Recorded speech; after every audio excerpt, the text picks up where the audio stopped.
Lecture du dévotionnel du dimanche 26 novembre. L'offrande parle.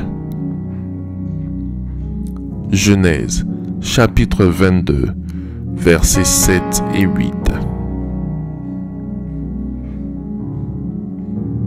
Alors Isaac, parlant à Abraham son père, dit : « Mon père. » Et il répondit : « Me voici mon fils. » Isaac reprit : « Voici le feu et le bois, mais où est l'agneau pour l'holocauste ?»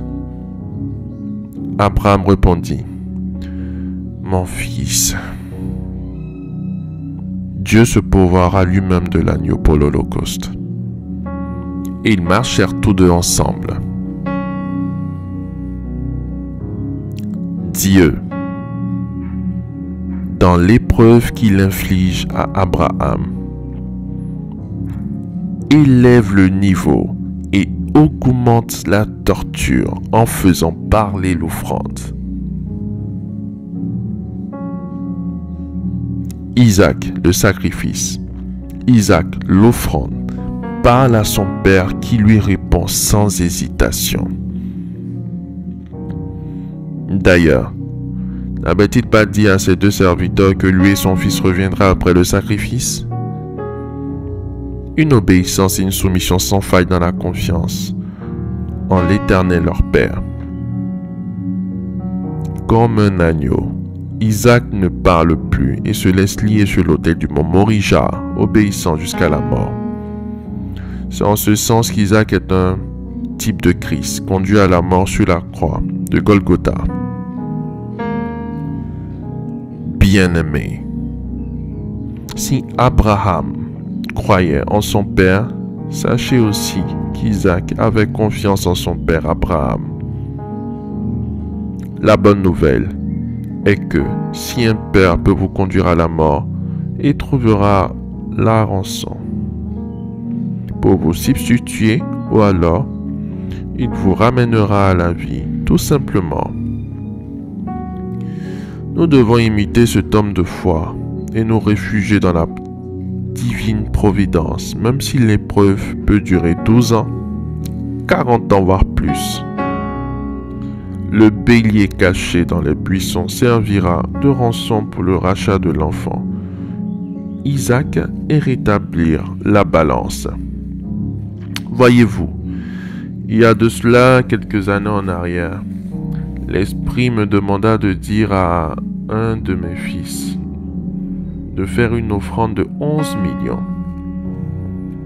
J'ai demandé des explications à mon Dieu et il a répondu que le concurrent de mon fils dans le domaine du travail avait déjà fait des offrandes et avait bâti des hôtels ça et là d'une valeur de 10 millions.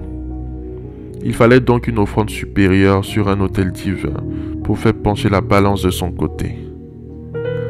Bien-aimés, vos offrandes et vos autels parlent en votre faveur et peuvent vous sauver de situations parfois désespérées.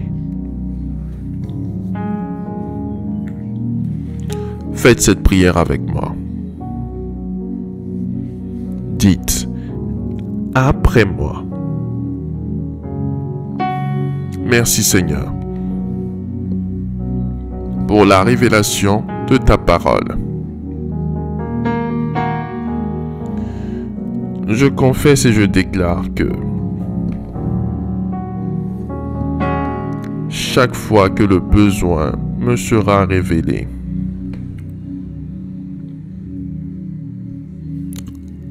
je bâtirai des autels et je ferai des offrandes afin de rétablir l'équilibre dans ma vie.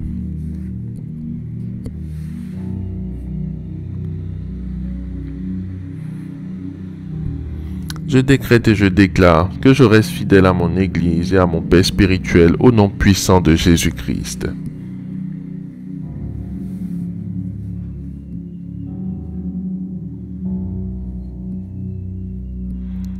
Je décrète et je déclare que ma foi et mes offrandes feront pencher la balance de mon côté. Au nom puissant de Jésus-Christ.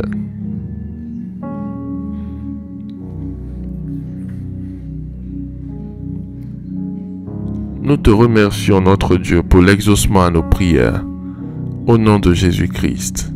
Amen. Amen. Amen.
Déclaration miracle.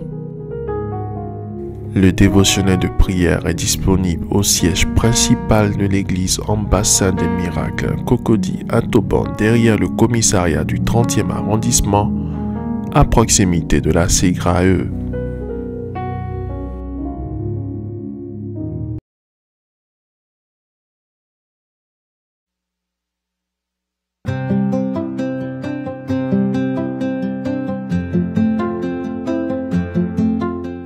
Shalom, bienvenue à notre belle émission dénommée Semaine bénie. Je suis très heureux d'être en ta compagnie, n'est-ce pas, par le canal de cette vidéo. Et j'aimerais te bénir au nom de Jésus-Christ, puisque nous sommes à Semaine bénie. Alors, je voudrais parler un tout petit peu cette semaine de l'importance de laisser tomber la rancune. Tu sais, la rancune est un sentiment de vengeance, mais qui se crée après avoir reçu une blessure, une offense, et cette offense reste gravée dans notre esprit et nous pousse, n'est-ce pas, à avoir le désir de revanche, le désir de vengeance.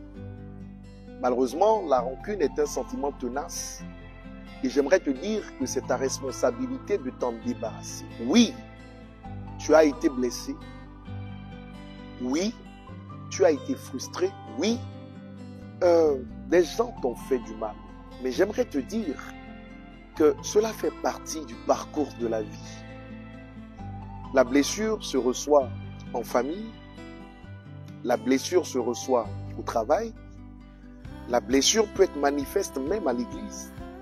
La blessure s'obtient là où se trouvent des hommes en général. Et c'est important que tu apprennes à te vider de tout mauvais sentiment.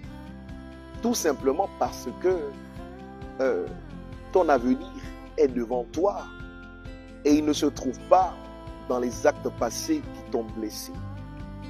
Alors fais une chose, comme le sage nous l'enseigne, veille sur ton cœur plus que toute autre chose. Fais un tri en cette fin d'année. Débarrasse-toi de tout mauvais sentiment. Tu sais, si Joseph savait, le Joseph de la Bible, s'il savait que le mal que ses frères lui ont fait, Dieu serait capable de le retourner en bien pour lui, il aurait béni ceux qui lui ont fait du mal, en sachant qu'il aidait à aller vers sa destinée. Je ne dis pas que tous ceux qui font du mal t'aident, mais Dieu a la capacité de retourner en bien ce que les gens ont fait de mal. C'est pourquoi il te faut avoir la foi. Il te faut lever les yeux et regarder à Jésus-Christ, l'auteur et le consommateur de notre foi. Lui, il a la capacité, n'est-ce pas, de mettre au-devant de toi le but pour lequel il t'a fait venir sur terre. Il a la capacité de recentrer tes pensées, de t'aider à te débarrasser des émotions pour que tu ailles directement vers ce qu'il attend de toi, afin que ta destinée puisse te sourire. C'est une semaine où tu dois te libérer de tout mauvais sentiment. Alors s'il te plaît, fais une chose importante. Oublie le passé. Regarde en avant. Mon Dieu trace un chemin de gloire au-devant de toi. Avance. Avance. Et avance. L'avenir t'appartient. Et l'avenir te sourira avec Jésus-Christ. Je crois de tout mon cœur qu'il n'y a rien qui soit au-dessus de toi. Prends juste la décision. Pardonne.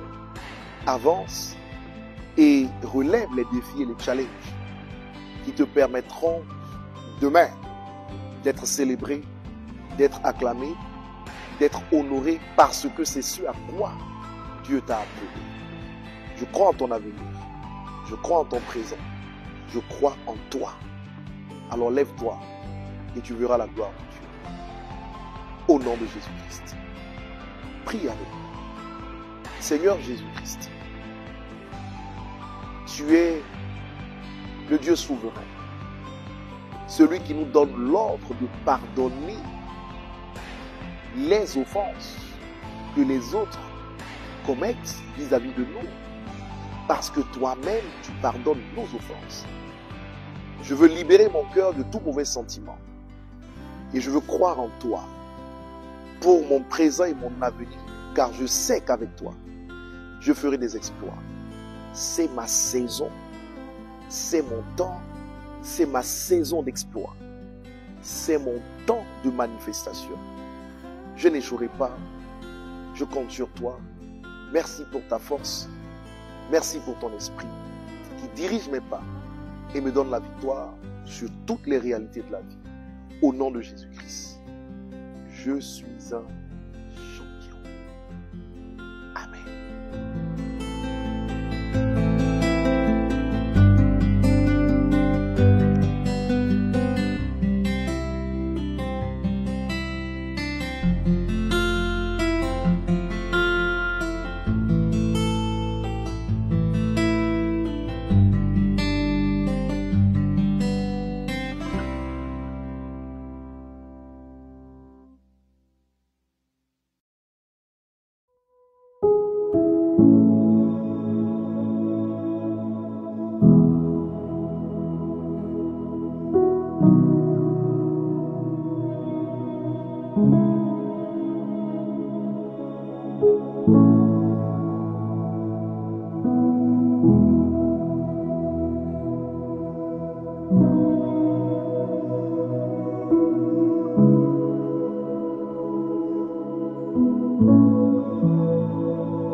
vous venez d'écouter ce dévotionnel, vous ne connaissez pas Jésus-Christ et vous voulez l'accepter comme Seigneur et Sauveur personnel dans votre vie, faites cette prière avec moi. Seigneur Jésus-Christ, j'ai entendu ta parole. Je crois et je confesse de mes lèvres que tu es Dieu. Seigneur Jésus-Christ, je t'accepte dans ma vie comme Seigneur et Sauveur personnel. Viens m'assister, viens me délivrer et manifeste-toi dans ma vie pour que la gloire de Dieu soit mon partage. Merci Seigneur de m'accepter dans ta famille. Au nom de Jésus-Christ. Amen. Amen. Amen.